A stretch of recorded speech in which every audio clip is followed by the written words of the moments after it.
মারবেন না ইনশাআল্লাহ।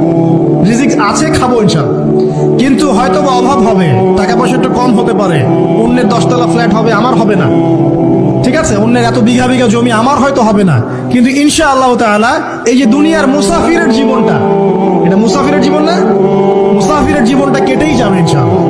কাটবে না? যে কোনো ভাবে হোক কেটে তো যাবেই ইনশাআল্লাহ।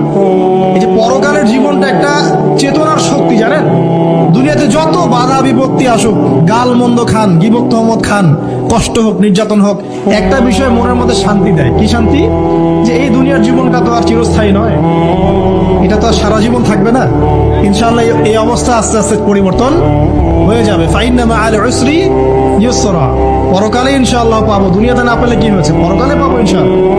যুবক ভাই, এসব জেনা ছেড়ে দেন, আল্লাহ রাব্বুল আলামিন আপনার জন্য হুর রেখেছেন জান্নাত, ইনশাআল্লাহ পাবেন ইনশাআল্লাহ।